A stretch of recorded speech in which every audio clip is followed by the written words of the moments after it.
how to do manual restraints. I have my horse Loner here to help me demonstrate these techniques. These restraints are going to be used if your horse is acting up in a case of a vet or a farrier being around and you need a quick fix to an issue. So I'm going to be demonstrating these techniques today, some varying from a little bit milder to a little bit more severe. Manual restraint I want to talk about is just our general manual restraint, which is a lead rope and a halter. It is considered a restraint because you are in some way restraining a horse and getting their attention and having a little bit more control over them. The second restraint that I want to talk about is going to be a lead rope with a chink to it or a chain to it. So we're taught here at school to put a lead chink on is going through the noseband, creating as little noise as possible as it may be startling to some horses. Coming around the head, wrapping the lead across the noseband, going through the other side of the halter,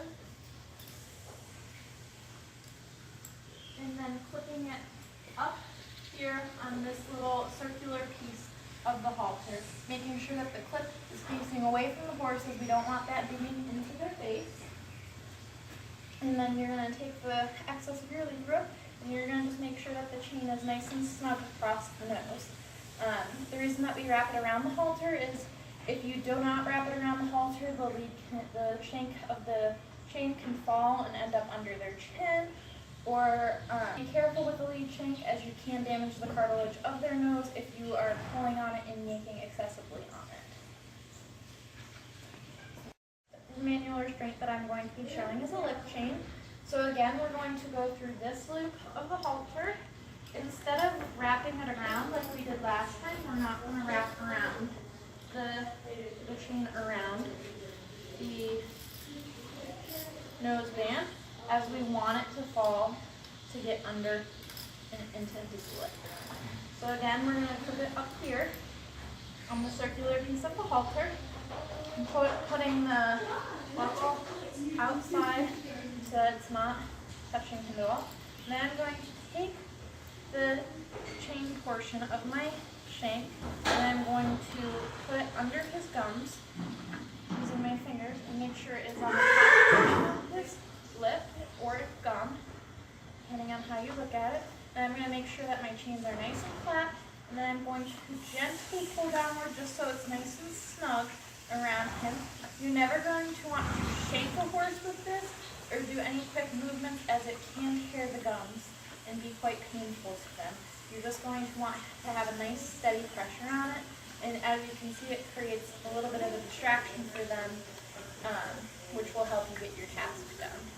And then to take it out, you're going to just gently remove it from the gum and pull it back up here, and then remove the chain how you would remove any other chain. Again, trying to keep it as quiet as possible, as a horse who isn't quite as trained as him could be quite sensitive to the sound of the metal on the metal. The next manual restraint I'm going to be showing you is going to be a lip twine. It is considered a little bit harsher of a restraint than a lip chain, as the surface area of the twine is a little bit smaller, which means that it puts more pressure on the gum. But it is applied very similarly to the lip chain. So to apply the lip twine, you're going to go through the halter, and this particular twine has a handy little loop in it. So you go through the loop and do a quick little knot through there, and then you're going to cross over on this side and just go ahead and put your twine through the other loop of the halter, and then you're going to, similarly to your chain, you're going to just gently push up into their gums, and then again, similar to the chain, you're going to just pull down slightly to make sure that you have enough pressure on the horse, but you're not going to yank on it, or you're not going to put too much pressure on it to cause any damage to the gums. And then similarly, to take it out, you're going to just go ahead and slip it out of their mouth, and then you're going to come around and you're going to untie it. And that is how you apply a lip twine. The next manual restraint that I'm going to be showing you is going to be a lip twitch. There are many different versions of this. This is the one I'm going to be showing you today, but there are twitch, which you do not have to hold on to and can be clipped back to the halter. So with a lip twitch, you're not going to want to leave it on for more than 15 minutes, as it can cause nerve damage and permanently hurt your horse's lip if you leave it on for too long. So I'm going to demonstrate how to put a lip twitch on, and I'm only going to leave it on for 5 to 10 seconds before taking it off, as I don't actually want to twitch him and I don't want to cause him any pain or anything like that. So I'm going to go ahead and I'm going to just leave it on for 15 seconds to demonstrate how to do it, and then I'm going to go ahead and pull it off and show you all how to pull it off.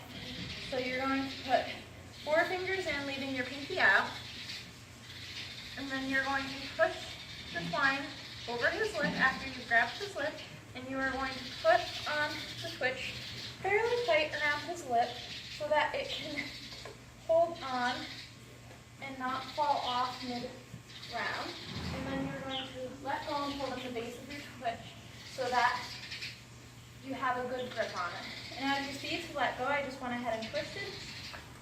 When you have a twitch on with this much of a length to it, you're going to want to hold up the base of it and get as far away from your horse, so if they swing or anything like that, you are safe. You're also not going to ever let go of this twitch, no matter what, as you do not want it to become a weapon for your horse and end up, if they get loose with it and fling their head around, it can hit you and it can hit them, and it can hit the person who's working with you.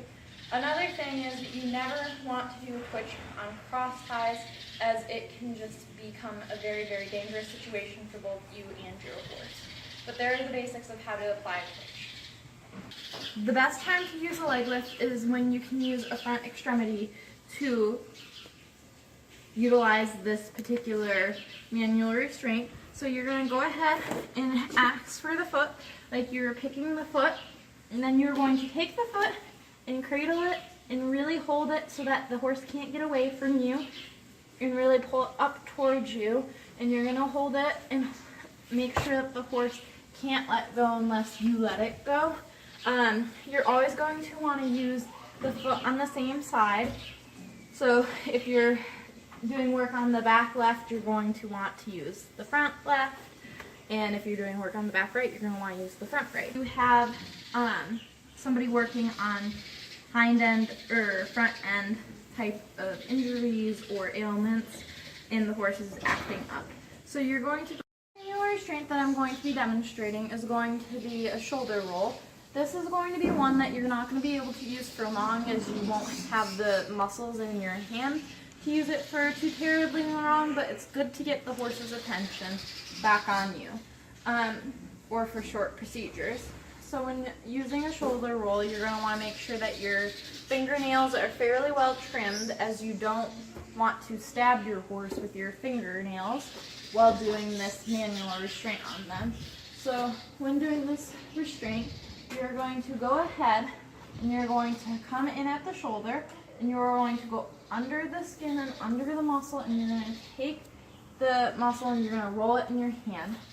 And again, it's very, very tough to take that much muscle under your fingers, so it's not going to be a permanent solution, as you can only do it for maybe a minute if you're really, really strong and can hold on to it for that long.